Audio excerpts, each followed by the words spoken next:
সুস্বাগতম আমার সুপ্রিয় বন্ধুরা। দীপঙ্কর দা আবার এসে গেছে। আজকে একটা সফটওয়্যার নিয়ে বলবো, যেটা কিনা ইলাক। তো এরা সাধারণত এই কোম্পানিটি সম্পর্কে জাস্ট একটু কথা বলে নিচ্ছি। এটা একটি জার্মানি কোম্পানি। তো জার্মান কোম্পানি হলেও এর তো একটু পরেই পেটটাকে কাটবো, তখন দেখা যাবে জার্মানে হয়েছে না চীনে হয়েছে। সব কোম্পানি চীনে গিয়ে বসে আছে বন্ধুরা, সব কোম্পানি চীনে গিয়ে বসে আছে। এনিওয়ে, অফারটা এসছে, প্রবলেম কি? নো সাউন্ড, বাট চালু মানে পেছনে একটা এলইডি থাকে, সেটা জ্বলছে, তাতে বোঝা যাচ্ছে সেটা পাওয়ার আছে, মোটামুটি একটু যন্ত্র আছে, অক্সিজেনের দরকার, কিন্তু সেটা কোনো রকম কোনো কথা বলতে পারছে না। সেই ব্যাপারেই দীপঙ্করদার কাছে এসছে। তো প্রথমে দেখা যাক সামনে এরা কি টাইপের, কত ইঞ্চি সাব উফার ড্রাইভারটি ইউজ করেছে। তো লেটস গো, দেখি। খুলটির সামনে একটা ফিনিশিংটা অসাধারণ ফিনিশিং। আচ্ছা, এটা একটা 8 ইঞ্চি সাবউফার ব্যবহার করা হয়েছে।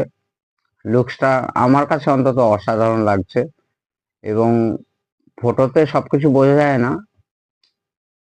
ক্যাবিনেটের কোয়ালিটি কিন্তু অত্যন্ত ভালো, অত্যন্ত ভালো। সামনে এটা অ্যাক্রেলিক ফিনিশিং, বাকিটা পুরো উডেন। ঠিক আছে বন্ধুরা, তো এবারে পেট খুলি, তারপরে তো আসল খেলা দেখা যাবে কি হয়েছে। কিছুটা খুলে রেখেই ছিলাম আমি। প্রচন্ড ভার বন্ধুরা, স্ক্রুগুলো সব। যখন কোনো সেট খুলবেন তখন তার জন্য একটা ওই মডেল নাম্বার লিখে, সিরিয়াল নাম্বার লিখে একটা ছোট্ট আপনাকে এনক্লোজার করে নিতে হবে, যে স্ক্রুর জন্য না হারায়। এই হয়েছে ভেতরের টর্ডিয়াল ট্রান্সফর্মার আছে, আপনারা যেটা গোল্ড ট্রান্সফর্মার বলেন। তো সুপ্রিয় বন্ধুরা, যেটা বলেছিলাম যে মেড ইন জার্মানি, তো মেড ইন জার্মানি, কিন্তু ভেতরে সত্যি কথা বলতে কি সবই চায়নায় তৈরি হচ্ছে, সবটাই চাইনিজে তৈরি হয়েছে, অ্যাসেম্বলি ইন চায়না। সেটা লেখেনি এরা, কোম্পানি এখানে একটু চালাকি করেছে। আবার এটাও লেখেনি যে মেড ইন জার্মানি। এনিওয়ে, সেই প্রসঙ্গে আমাদের আমরা যাবোই না। অনেকের এইসব প্যাশন থাকে যে এইটা জার্মানি হলো না, ভেতরে চায়না হলো, মুখ হলো, মাথা হলো, দেখতে হবে সার্কিট কেমন, কোয়ালিটি কেমন। এবার এই প্রসঙ্গে আগে একটু আসছি, তারপর সার্কিটে যাচ্ছি। এইখানে দেখুন একটা পোলারিটি আছে চেঞ্জ করার জন্য। কিসের? স্পিকার পোলারিটি চেঞ্জ করার জন্য। আর এইখানে হচ্ছে মোড, মাঝখানে রাখলে অটো, এদিকে অফ, এদিকে অন, মানে পার সেকশনের কথা বলছি। আর এই যে স্পিকার টার্মিনাল গুলো দেখতে পাচ্ছেন আর লেখা আছে, সি লেখা আছে, এল লেখা আছে। এইটা কিন্তু কোনো 2.1 না, 2.1 বা 2.1 না, বা 2.2 এরকম জাতের কিছুই না, শুধু অনলি ফর কিন্তু অ্যাক্টিভ সাব ফর অ্যাক্টিভ। কিন্তু এইখানে দিয়েছে সুবিধা, এটা বসও করে থাকে, যে এইখানে যদি এই যে ইন লেখা আছে, এইখানে সব স্পিকারের ইনগুলো দিয়ে দিলেন। ধরুন আপনার কাছে আরো 3টে স্পিকার আছে, কোনো অ্যাম্পলিফায়ার থেকে আসছে, আদার্স কোনো অ্যাম্পলিফায়ার থেকে আসছে, তারগুলো একসঙ্গে একগুচ্ছ হয়ে সুন্দরভাবে ওয়ারিং করার জন্য এটা। এইখানে গেল আর, এইখানে সেন্টার, এখানে লেফট, আর এইগুলো তখন আউট হয়ে যাবে। এগুলো ডাইরেক্ট স্পিকারে কানেকশন হবে, মানে ড্রাইভারে গিয়ে কানেকশন হবে, এটা ফ্রম অ্যাম্পলিফায়ার। ঠিক আছে। আর এইটা হচ্ছে ক্রস ওভার ফ্রিকোয়েন্সি হার যে দেওয়া আছে, যেটা কিনা হচ্ছে সাধারণত এটা তো লো ফ্রিকোয়েন্সিতে চলবে, সেই জন্যই হার যে আছে 40 থেকে লাস্ট হচ্ছে 180 ডিগ্রি এইখানে অ্যাঙ্গেল করতে পারেন ক্রস ওভার ফ্রিকোয়েন্সি। এইটা যত বাড়াবেন বা কমাবেন, স্পিকারের কোণের, মানে কি বলবো, স্পিকারের কোণের যে ফেজ ডিটেকশন, ওইটা কিন্তু চেঞ্জ হতে থাকবে। এটা 40 থেকে 180 ডিগ্রি অবধি হয়, কিন্তু এটা হচ্ছে লাস্ট হচ্ছে এই 180 ডিগ্রি। আর এইখানে আছে সাব উফার লেভেল, ডিবি দিয়ে ডেসিবেল। এইখানে হচ্ছে এইখান থেকে চালু করলেন, মানে ডিপ বেস যত আপনার দরকার, ডিপ বেসটা এইখান থেকে কিন্তু আপনি সিলেক্ট করলে এইখানে করলে একদম 0, এখানে +2 dB +4 dB এরকম করে করে আস্তে আস্তে ইনক্রিজ হবে ডিপ বেসের জন্য। আর এইখানে হচ্ছে আপনার ইনপুট হচ্ছে প্লাস সাবউফার ডিপ বেস তো হবেই, এটাতেও ডিপ বেস হবে, আর এটাও কিন্তু ভলিউম হিসাবেও কাজ করবে। ঠিক আছে বন্ধুরা, এইবারে ওদের দেশে এই 110 থাকে, আমাদের আর ইউনিভার্সাল ধরুন 220 থাকে, সেইটা আছে এখানে প্লাগ। এবার চলে যাচ্ছি ভেতরে, পেট কাটা হয়ে গেছে, এই যে সুন্দর একটা ট্রান্সফরমার ইউজ করেছে। আর এইখানে ওই স্পিকার, যে এইখানে যে এই কানেকশন গুলো আছে, এইগুলোর একটা ইম্পিডেন্সের ব্যাপার থাকে, সেই ইম্পিডেন্স গুলো ম্যাচ করার জন্য, যেমনি আমরা জোবেল নেটওয়ার্ক ইউজ করি ইম্পিডেন্স ম্যাচ করার জন্য। অনেকেই জানেন না হয়তো জোবেল নেটওয়ার্কটা কেন, অনেকে ভাবেন হয়তো জোবেল নেটওয়ার্ক ইউজ করলে বেশ বেশি বেড়ে যাবে। বেশ নিয়ে যে সবার মাথা খেয়ে বসে আছে। এইখানে তিনটে 1 2 3 তিনটে ক্যাপাসিটার ব্যবহার করা হয়েছে। এই তিনটে ক্যাপাসিটার দিয়ে কিন্তু ওই ইম্পিডেন্স, অর্থাৎ কিনা এক্সটার্নাল অ্যাম্পলিফায়ার ইউজ করলে তার অডিও, যে স্পিকার আউটপুট এখান থেকে নিয়ে, ইনপুট এখান থেকে নিয়ে আবার আউটপুট এখান থেকে সরাসরি এনক্লোজারে মানে ড্রাইভারে নেওয়ার জন্য। আর এই আইসি গুলো ব্যবহার করা হয়েছে, বলছে সব প্রিঅ্যাম্পে আছে। আর এইটা একটা সিঙ্গেল মোনো চ্যানেলের একটা ট্রানজিস্টারাইজড ক্লাস এ বি অ্যাম্পলিফায়ার করা হয়েছে ডুয়েল পাওয়ার সাপ্লাই দিয়ে। আর বলছি পাওয়ার সাপ্লাই আপনার ট্রান্সফর্মার ব্যবহার করা হয়েছে, খুব সম্ভবত মেপে দেখা যাবে। মেইন জায়গায় আসি, এখানে এই লাইটটি চলে আছে কিন্তু কোনো সাউন্ড আউটপুট নেই। এই এলইডি লাইটটা চলে আসে পাওয়ারে, কিন্তু কোনো সাউন্ড আউটপুট নেই। সেইখানে প্রথমেই আপনাদেরকে পাওয়ার সাপ্লাই চেক করতে হবে। পাওয়ার সাপ্লাই কিন্তু ঠিক আছে। এখানে যে ব্রিজ রেকটিফায়ার ডায়োড আছে, এইখানে প্রায় ওই ট্রান্সফর্মার ধরুন আপনার খুব বেশি হলে 28 হবে, কারণ কি কন্ডেন্সারটা লাস্ট হচ্ছে 50 ভোল্ট আছে এই পাওয়ার কন্ডেন্সার, মানে 28 হলে ওদিকে ধরুন 38 40 হবে, তো এইরকমই হবে। এখানে সেই রেকটিফায়ার ডায়োডটি আছে, ব্রিজ রেকটিফায়ার ডায়োডটা দিয়ে এই পাওয়ার সাপ্লাইটা টোটাল গেল কিনা, এই যে মোনো সাব অ্যাম্পলিফায়ার বানানো হয়েছে দুটো ট্রানজিস্টর দিয়ে, এটাই হচ্ছে তার পাওয়ার সাপ্লাই। আর এইগুলো হচ্ছে তার ড্রাইভার। ঠিক আছে বন্ধুরা, এইখানে প্রিঅ্যাম্প হিসাবে ব্যবহার করা হয়েছে ওই 4558 আমরা ব্যবহার করি, তো এইটা ব্যবহার করা হচ্ছে 4560। এটাও কিন্তু একটা ভালো মানে ডুয়েল অপ অ্যাম্পের একটি চিপ। সব কটাই একই নাম্বারের আছে, 1 2 3 4 5 6, ছটাই একই আইসি আছে। আবার এখানে দেখতে পাচ্ছি এটা হচ্ছে সাবওয়ারের আউটপুট লাইটটা, সাবওয়ারের। আবার দেখতে পাচ্ছি এখানে একটা ছোট্ট এসএমপিএস লাগানো আছে। অপটো কাপলারটা কেউ খুলেছিল নাকি, এমন ভাবে লাগানো আছে জানি না। আচ্ছা, এইখানে কিন্তু কিছু ভোল্টেজ, অর্থাৎ 3টে ভোল্টেজ এখানে আসবে এই বোর্ডে, ওইখানেই কিন্তু গল্প লুকিয়ে আছে।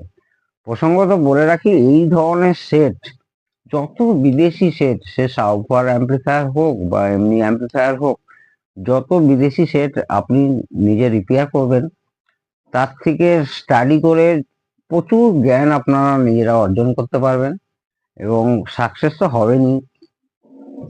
এবং সেই জ্ঞান দিয়ে যখন আপনি আপনার মতো করে একটা অ্যাম্পলিফায়ার তৈরি করতে যাবেন ফর ইওর কাস্টমার, দেখবেন কাস্টমার খুশি হবেই হবে। কারণ কি, এইখান থেকে প্রচুর, যত বিদেশি সেট ঘাটবেন, তত জ্ঞান বাড়াবেন, তত স্টাডি করবেন, তত আপনার ব্যাংকে জ্ঞানের ভান্ডার জমতে থাকবে, এবং ততই সেই জ্ঞানগুলোই, সেই আইডিয়াগুলো আপনি ব্যবহার করবেন আপনার যখন নতুন নিজস্ব অ্যাম্পলিফায়ার তৈরি করবেন। ঠিক আছে, বড় কথা আর কি বলবো। তো এই এসএমপিএসটা দিয়েছে সেটটাকে স্ট্যান্ড বাই মোডে রাখার জন্য, আর স্ট্যান্ড বাই থেকে রিলিজ করার জন্য। এবারে আসছি, তো এত বড় জার্মানি কোম্পানি, তো এরাও তো এই মেন যে অ্যাম্পলিফায়ারটা, এটাও তো ক্লাস ডি করতে পারতো। কারণ কি, সাবওয়ার সাধারণত সাবওয়ারের নিয়মই হচ্ছে লো ফ্রিকোয়েন্সিতে চলবে, তাহলে এরাও ক্লাস ডি করতে পারতো। ক্লাস ডি সেই অর্থে সেই রকম, অনেকেই ভাবেন হয়তো এখন ক্লাস ডি অনেক সুপার কোয়ালিটি হয়ে গেছে, হয়েছে কোনোদিনও সম্ভব না। ওটা ফ্রিকোয়েন্সির খেলা আছে, কানের খেলা আছে, যে শুনছে তার কানের খেলা আছে। সুতরাং এখানেও দেখুন ক্লাস এবি ব্যবহার করা হয়েছে, ক্লাস ডি অ্যাম্প্লিফায়ার নয় এটা, class AB amplifier. Class AB amplifier দিয়েও আমিও যেসব সাবফারগুলো বানাই 90% ক্লাস এবি দিয়ে বানাই। কেউ যদি নিজে বলে, এবং যখন সস্তার রেঞ্জে আসে যে এত কমে আমাকে একটা, সাধারণত আমি কমের সেট বানাতে চাই না, খুব যখন অনুরোধ করে যে একটু কমে টমে করে দিন, বা কোনো ওভার টুপার পড়ে আছে, বাক্স বাক্স পড়ে আছে, দিয়ে একটা ভেতরে কি ঢুকিয়ে দিই, তখন ক্লাস ডি আমি ঢুকিয়ে দিই। নাহলে এইভাবেই বানানো উচিত। হুম।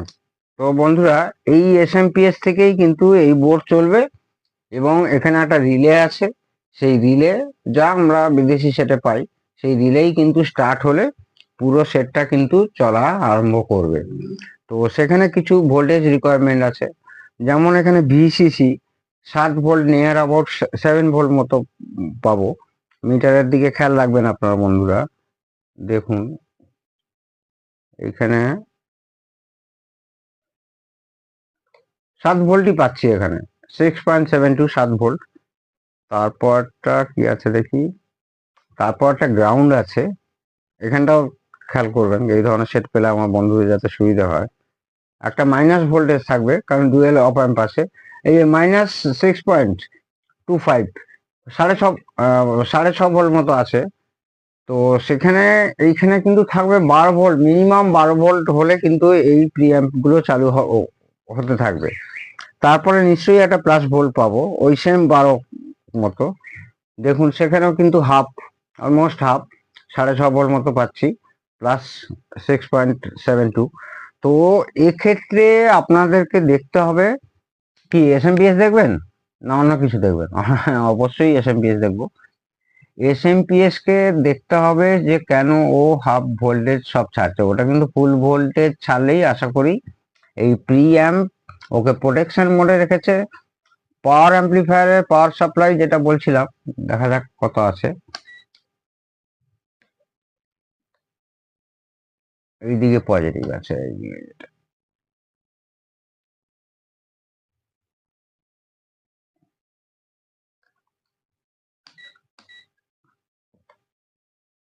কি, ওটা এসি আছে, আচ্ছা ওইটাই পজিটিভ।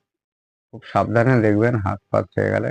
যেহেতু সেটটা চালু হচ্ছে না, সেজন্য পাওয়ার অ্যাম্পলিফায়ারের এই ট্রান্সফর্মারকে চালু করতে দিচ্ছে না, সেই জন্য এই ট্রান্সফর্মারেই পাওয়ার আসছে না, যেটা নিয়ম, যেরকম সার্কিটের নিয়ম হয়, যেটা বেসিক ইলেকট্রনিক্সে হয় সেটাই। তার মানে এইটা এখন, এটা ঠিকই আছে, এ সাধারণত খারাপ হয় না। আর খুব ভেরি সিম্পল অ্যাম্পলিফায়ার, মানে খারাপ হলে কোনো এসটিকে দিয়েও না, যে অনায়াসে আপনারা ট্রানজিস্টার চেঞ্জ করে, বা যা খারাপ হবে সেটা চেঞ্জ করে অনায়াসে সারানো যাবে। মেন আপনাকে পুরো ফোকাস রাখতে হবে এই জায়গাটাতে, এই জায়গাটাতে। তাহলে এই জায়গাটাতে আসতে হলে আপনাকে দেখতে হবে এই ভোল্টেজ গুলো কেন আসছে না।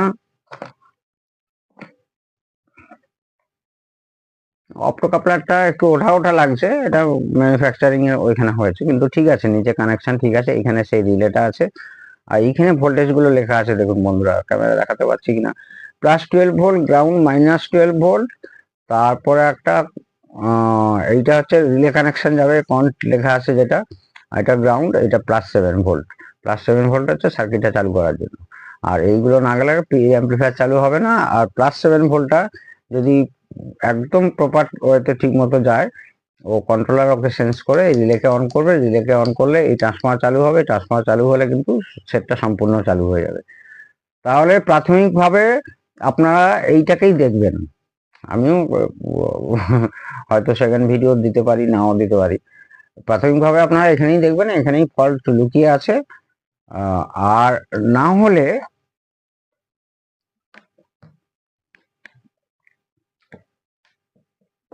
এইখানে একটা সুইচ আছে দেখুন, এই যে অটো, আমি এটা খুলে দিচ্ছি, এটা মিটারের প্রোবটাকে নেগেটিভ করার জন্য করেছিলাম।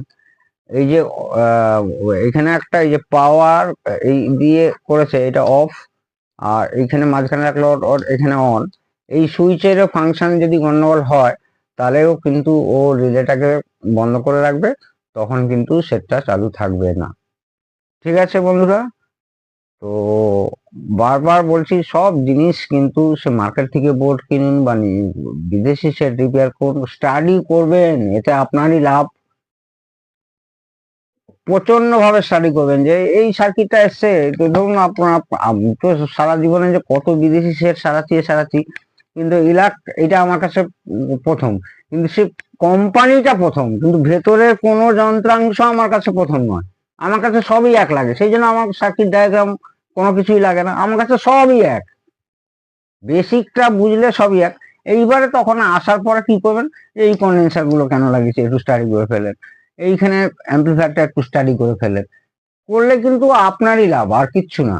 এইসব স্টাডি করলে, যত স্টাডি করবেন আপনার যত ক্যাপাসিটি থাকবে স্টাডি করার, করে নিয়ে আপনার স্টোরেজে রাখুন, ভবিষ্যতে প্রচুর কাজে লাগবে।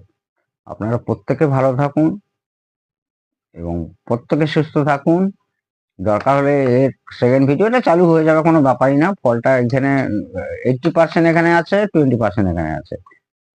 তো তো আপনারা যদি অনুরোধ করেন তাহলে আমি কিন্তু এটা সেকেন্ড ভিডিও হয়ে যাওয়ার পর অবশ্যই আনবো। সবাই ভালো থাকুন, জয় হিন্দ।